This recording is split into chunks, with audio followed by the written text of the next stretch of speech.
Imagine a moment when you feel your heart pounding, your thoughts clouded, and a rush of heat fills your body as anger takes hold. Picture how in that moment you are overwhelmed by a force that seems to have taken control, even though deep down you know that this emotion is not truly you. Seneca, the renowned Roman philosopher and a stalwart of Stoicism, believed that anger is not something to be controlled in the sense of merely suppressing it. Rather, it must be destroyed entirely. He argued that anger is like a temporary madness, a poison that, even if it might seem justified in the heat of the moment, ultimately undermines our sanity and our ability to live in accordance with reason. Seneca's writings on anger, particularly in his work often referred to as De Ira, describe anger as an irrational force that blinds us to our long-term well-being.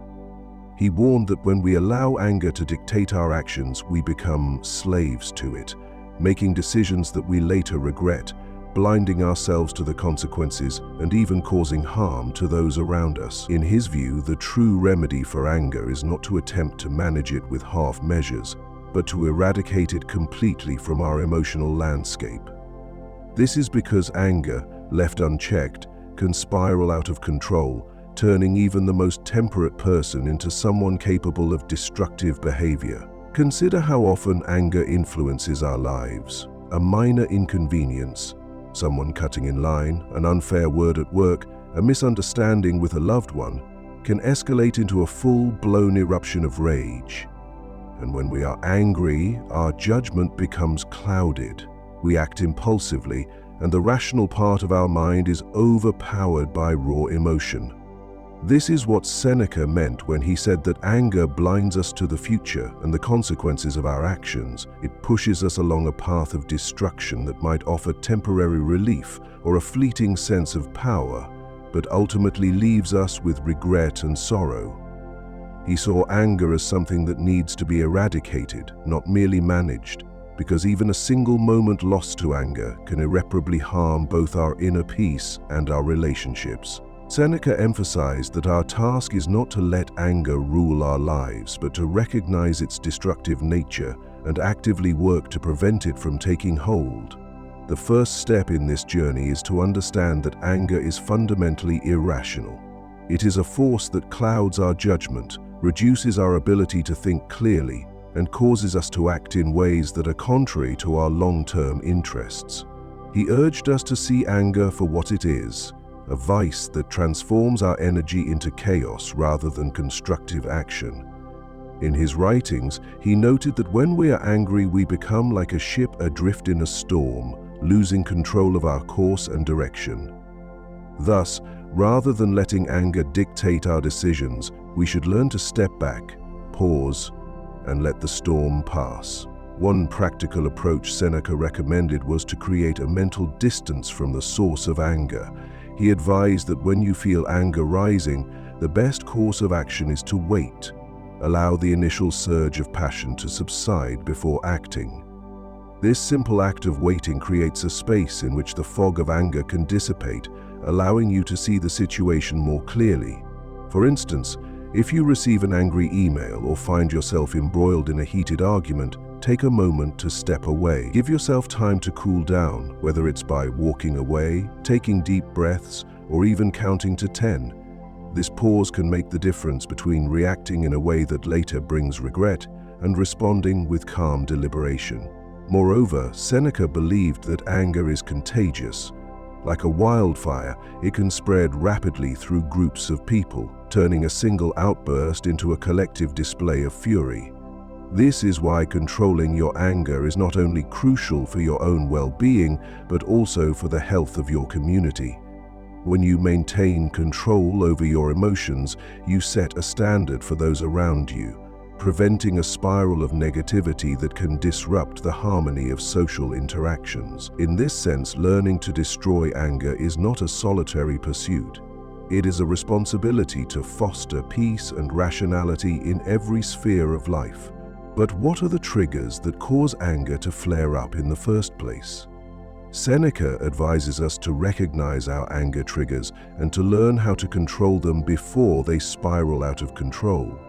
These triggers might be as simple as an unfair comment at work, a traffic jam that frustrates you, or the sting of criticism from someone you respect. The key, according to Seneca, is to train yourself to detect these triggers early, to recognize the specific thoughts that ignite anger, and to intervene before they can take over your mind. With practice, you can learn to neutralize these triggers almost as soon as they appear, preventing the anger from gaining momentum. Furthermore, Seneca taught that one must be willing to see oneself as a potential offender. This means taking a hard look at your own behavior and asking whether you have ever acted in ways that mirror the very anger you despise in others. Reflect on your past moments of anger. Have you too lashed out at someone or acted impulsively only to later regret your actions? Such reflection is not meant to foster guilt, but to build awareness. It helps you understand that anger is a universal human condition, one that you can choose to overcome by acknowledging your own vulnerabilities and committing to change. By embracing this perspective, you begin to see that the path to controlling anger lies not in suppressing your feelings or pretending that everything is fine, but in understanding and transforming the underlying impulses that drive your anger. Yet, controlling anger is only part of the challenge. Seneca also recognized the importance of finding constructive outlets for your emotions. In his view, art and music can play a crucial role in calming the mind and alleviating the intensity of anger. When you engage with art, whether it is through music, painting, or writing, you allow yourself to express the full spectrum of your emotions in a manner that is both therapeutic and enriching. This creative expression not only helps you manage your anger, but also transforms it into a source of beauty and insight. By channeling your emotions into something constructive, you reclaim control over them and prevent them from overwhelming you. In practice, this might mean taking a break from a stressful situation to listen to a piece of calming music, or engaging in a creative activity that allows you to process your emotions. The goal is not to distract yourself from your feelings, but to provide a constructive outlet that transforms anger into something positive. This approach aligns with the Stoic principle of using reason to master our passions, turning what is usually a destructive force into a catalyst for self-improvement and inner growth. Moving forward, another essential aspect of Seneca's philosophy on anger is the idea of self-reflection and the importance of understanding one's own emotional triggers.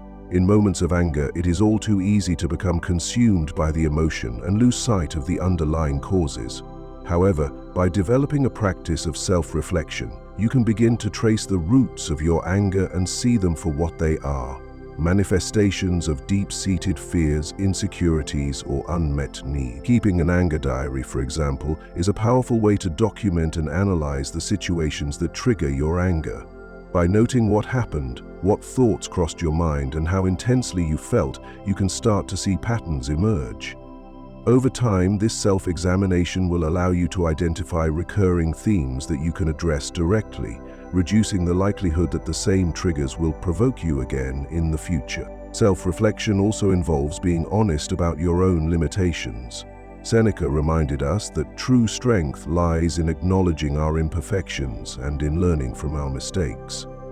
When you take the time to examine your past actions, you may discover that many of the angry outbursts you regret were not simply the result of external provocations, but also of your own internal struggles. Perhaps you have, in moments of anger, behaved in ways that are contrary to your true values. Recognizing this is not a reason for self-condemnation, but rather an opportunity for growth. It enables you to understand that anger is not an immutable part of your character. It is something you can change through conscious effort and introspection. Furthermore, Seneca's teachings urge you to view anger not as an emotion to be suppressed at all costs, but as a signal, a beacon that indicates something is out of balance within you. When you feel anger rising, ask yourself, what is this emotion trying to tell me? Is it a response to an injustice, or is it a reflection of some internal dissatisfaction? Instead of lashing out, you might decide to address the source of your anger calmly and rationally, or you might choose to channel that energy into a creative endeavor. In this way, anger can become a tool for personal transformation rather than a force of destruction. Another key element in Seneca's approach to controlling anger is to adopt a stance of patience and restraint. He famously advised that the greatest cure for anger is to wait. This means that when you sense anger rising, you should deliberately delay your reaction. Allow time for the initial surge of passion to subside and use that pause as an opportunity to assess the situation from a calmer perspective. Whether it's stepping away from a heated conversation or putting off sending an impulsive email until you have had time to reflect, this deliberate waiting can prevent many rash decisions that you might later regret. It also helps to diminish the intensity of your anger as the emotional fog gradually lifts and clarity returns. In addition to patience, using self-deprecating humor is another effective strategy that Seneca recommended for deflecting anger. When faced with an insult or a slight, instead of retaliating with more anger, you can choose to laugh at yourself. This not only diffuses the tension of the moment, but also demonstrates that you are secure in who you are. By turning an insult into a joke, you deny the aggressor the power to dominate your emotional state. Self-deprecating humor, when used wisely, can serve as a shield against the corrosive effects of anger by reminding you that you are not defined by the negative opinions of others. Yet, controlling anger is not solely about your reaction in the moment. It also involves making deliberate choices about the people you surround yourself with. Seneca advised that you choose your friends wisely. Associate with those who are honest, easygoing, and possess strong self-control. When you surround yourself with individuals who naturally foster a peaceful environment, you are less likely to be dragged into the vortex of anger. Social dynamics play a crucial role in shaping your emotional state, and by curating your social circle carefully, you can create an environment that nurtures your inner tranquility rather than undermining it. There is also a broader philosophical lesson here about the nature of anger itself. Seneca believed that anger is a fleeting emotion, a temporary madness that, if not harnessed properly, can lead to irreversible mistakes. He taught that anger is like a wildfire.